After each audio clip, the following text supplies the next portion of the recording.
Farrell, early childhood instructional coach, and my colleagues are.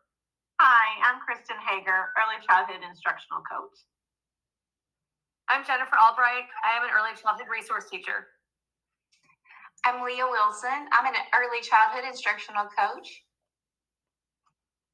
Hi, I'm Megan Sparks, an early childhood resource teacher. Hi, I'm April Perry, and I'm an early instructional coach. We're here today to talk about teaching social skills here, there, and everywhere. This is a training from the regional training centers, Penny Nutter, Anderson County, Jessica Hart, Berea County, and we have adapted it for JCPS training.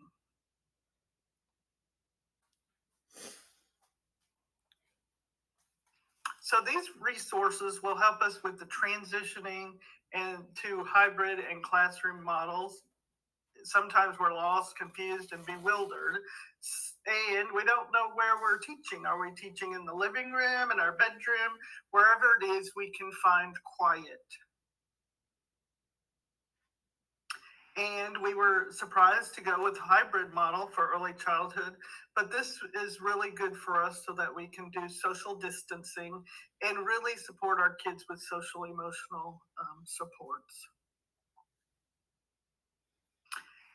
Here is a couple resources, the wearing mask, and that's from the National Center for Pyramid Model Innovations. It's a child-friendly resource.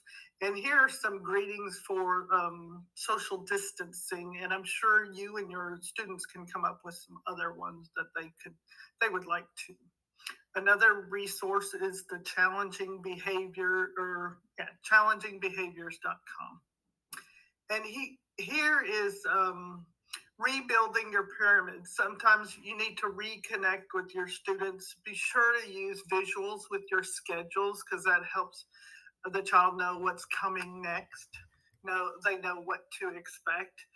Really go over the routines and expectations before you do each thing, before your transitions, before large group. What is it that you expect from your students? Have those supportive conversations with your students. This resource has a lot of information, expectation rules, positive descriptive feedback, the emotional support these students are going to need because we don't know what they've been through during COVID times, and they express and experience a lot of anxiety. And here's another one on the wearing of mask and kind of reading facial expressions.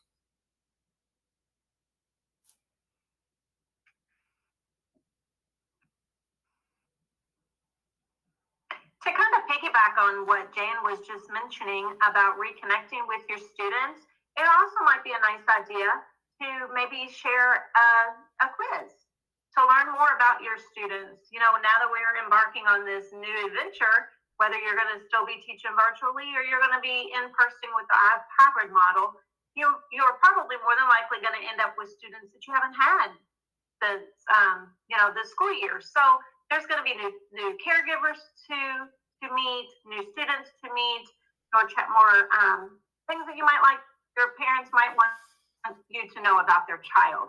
So maybe a quiz when we begin our new adventure would be a nice thing to share with your parents, asking them how this year has gone for them. This has been a challenging year for all of us, whether maybe they've had some ups, hopefully they've had some ups, maybe they've had some downs, maybe there's something that they would like to share about their child. When I was a classroom teacher, I would share and ask my parents at the beginning of the school year to please write me a letter, tell me about their child. They always enjoyed doing that, and I learned so much about their child by reading those letters. So if you choose, you don't have to do a quiz. There is one that is from challengingbehaviors.org that is up on the screen, or you can make your own. I'm sure there's others out there, so that's just an option.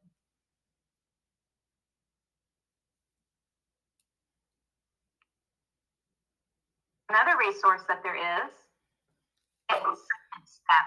We're all familiar with Second Step. We've been using it all year long. just wanted to give you a reminder to make sure you're still utilizing your second step material. Make sure you're still doing the lessons, using the puppets. And now that you're going to be back into the classroom, most of us, you can now put that into action. When a child is having a rough day, maybe they're sad that morning, or maybe they're missing someone at home, you can now take them to the poster and talk about emotions and feelings. If children are having difficulty sharing, now you can start using those second step lessons we've all been using virtually to work through those issues with those children, as well as things we're already used to with second step. If you go onto their website, you might find some free resources that you can use in your classroom as well. And then the next resource I wanted to remind you about was conscious discipline. Whether you've been using conscious discipline for years or you've just started this school year, we've all been learning more and more about conscious discipline. So on their website, they have some free resources about COVID-19. I just wanted to point out a couple of them to you. One of them is, or two of them, are social stories. One of the social stories is titled Coronavirus is a Big Word. It is a big word children might be wondering about. Another one is When We Can All Be Together Again. We've spent a lot of time this year not being together with our loved ones. So that might be another one you would like to share with some children. Another visual I wanted to make sure I pointed out to you on Conscious Discipline website is a visual called 6 Feet Apart. Our preschoolers, we're all saying 6 feet apart, social distancing. What does that look like? What does 6 feet apart look like? There's a visual on Conscious Discipline that will show them just what that is. So make sure you're jumping on those and seeing what kind of resources you can get. One last one I want to share is this website. On here, there you can see what is developmentally appropriate for our children, but they also have some articles about social emotional teaching during this time, as well as some blogs that you might like to look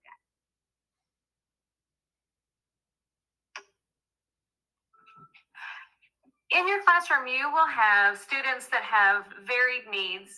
Some will have IEPs, some will have special needs, such as developmental delay, speech delays, autism. You may also have children in your classroom that speak another language or even multiple languages. So here are a few websites with some suggestions and resources to help support the students and families that have special needs. There's a Conscious Discipline website that has resources for both children who speak Spanish and children who speak English. Kristen, go back. Thanks. There's also the Office of Special Education has a website that will give you some ideas. And there also is a website at the top that has information about supporting individuals with autism during different times, such as during the pandemic. On the next slide, there's some information about social emotional screeners that we are doing. The website here about the Devereaux will have some information on how to do these social emotional screenings during COVID. So I believe that is the social emotional screener that we are using now. We used to use the Brigance, and now we are using the Devereaux. So if you use this website, they will give you some information on how to provide support during the COVID-19 pandemic. It's very important to teach children how to identify and name their emotions. And here are some suggestions of some ways that you can use the different things you can do in your classroom to help them develop how to identify and name their emotions. You can create a book where each child will show an emotion, and then you can read it in class, or you can show it virtually to the students that are at home. You can also put it in your classroom so it's something they can refer to at other times when they're not in person.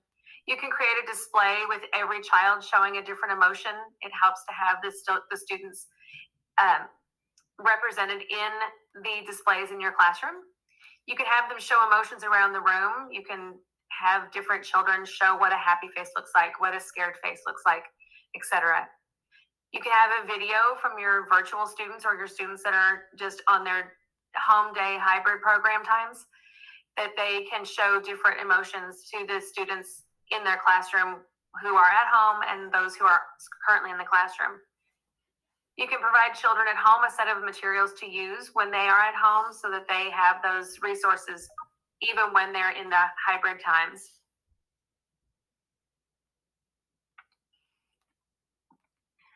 Okay, I'm going to talk about now that we are moving back into the classroom, whether you have students that are in person or if they've chosen to learn virtually, we want to keep that home connection.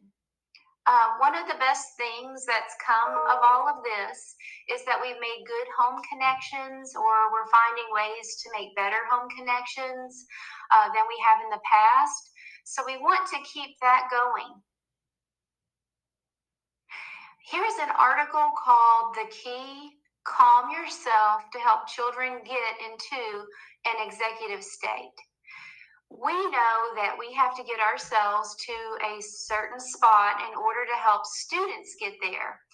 This outlines some really great ways that not only we can do this, but that we can help our students do this. So I'm going to talk a little bit just about each one of these. We're going to start doing that and what that may look like in your classroom, and possibly ways you can connect that with your children at home. Okay. So the first one is following the advice of experts.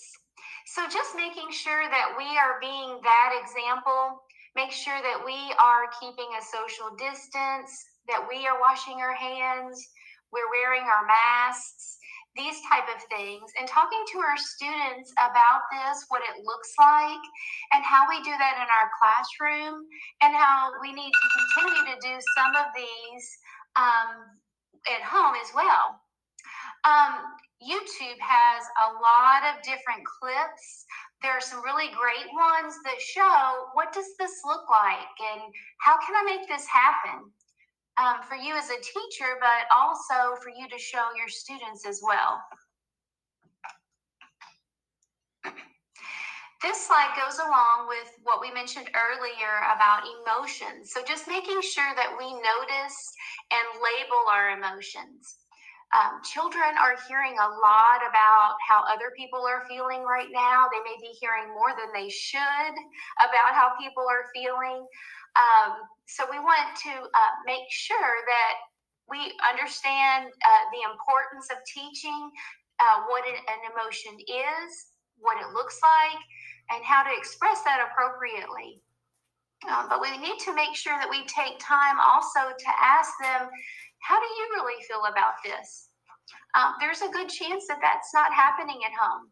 Maybe mom and dad they're talking about how they feel about certain things, or grandma and grandpa are talking about how they feel about other things, but they may not be asking the child, how does this make you feel? And it's also important for us to talk to our students about, you just let them know, hey, I have feelings like that too. And let them know it's okay to have those feelings and that we're all dealing with this in different ways. Show them that when you're upset, how you express that in appropriate ways, and that let them know that you get frustrated too. Accepting anxiety as one of your many emotions is something that we need to do with so many uncertainties. We don't know how it's going to look, how it's going to work. It causes a lot of anxiety. And our kids are feeling this at home. They're coming to a school situation where that anxiety is probably continuing. So helping our children understand what that word means, they're probably hearing that a lot. This little video that's on this slide is great. And I love how it explains what anxiety is, but in very kid-friendly terms. This is what it might look like. It helps them understand that they may be having those feelings too. and just help them understand what that means. And for you as an adult, acknowledge that this is a feeling and that you may have to deal with that as well.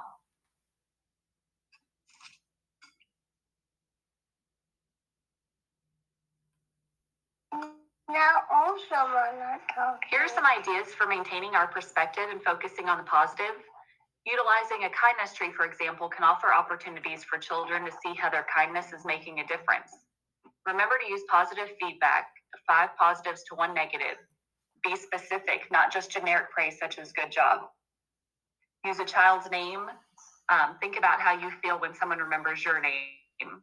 Get on their level, because adults can look scary from up above. Use appropriate physical contact, obviously being mindful of COVID regulations.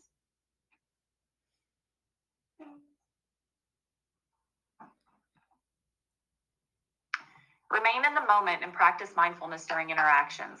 Be patient as children are returning to school, as many of them have never been in a classroom. Wearing masks will be different. Children won't be able to see our faces like they were able to via virtual platforms, so we need to be mindful of our affect and what our eyes are conveying. Here are some ideas to help practice breathing. We need to remember that. While second steps techniques have been implemented regularly, here are a few more ideas to enhance self-regulation skills through challengingbehavior.org, Conscious Discipline, and Sesame Street.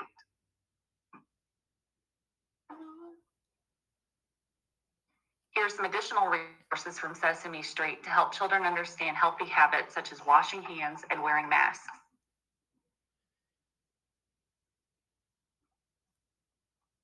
And remember to reach out to others. We're all in this together, so don't be afraid to reach out to others if you need support. Work together with your team, other early childhood professionals such as coaches and resource teachers, and your families. During NTI, our families have been used to seeing you, albeit virtually, and will continue to need that support as we return to in-person. We need to remember to bridge the gap between families and staff, especially when we return into the building. Stay connected to families.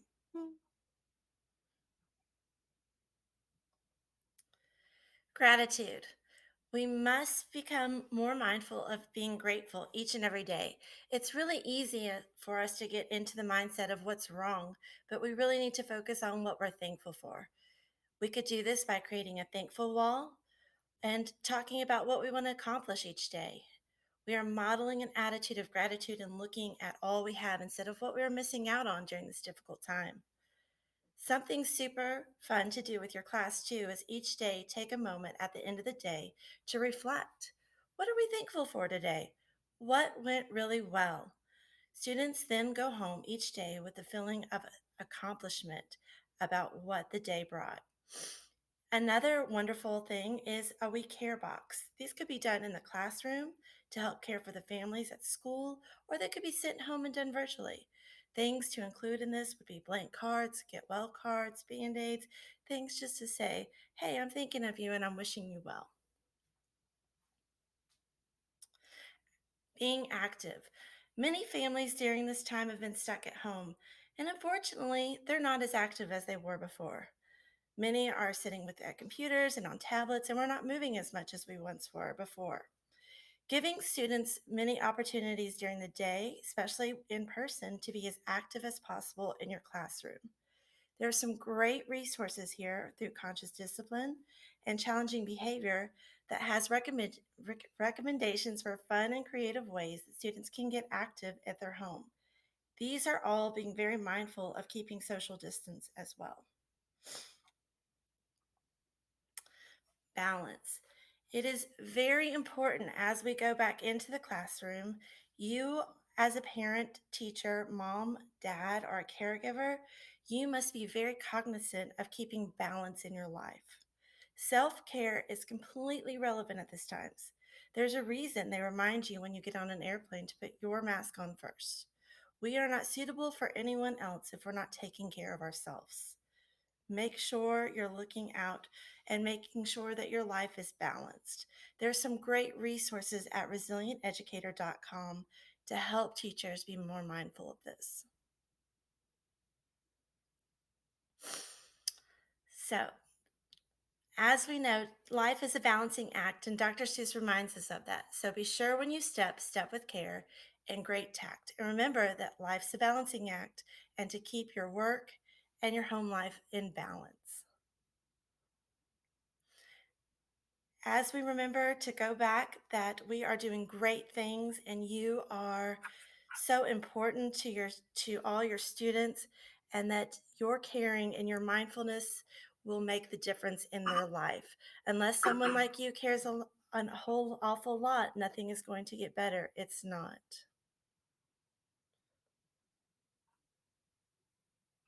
Thank you for joining us today for this training, and we thank you for all your teaching that you've done here, there, and everywhere. Be sure to do your quiz so you get credit, and have a wonderful day.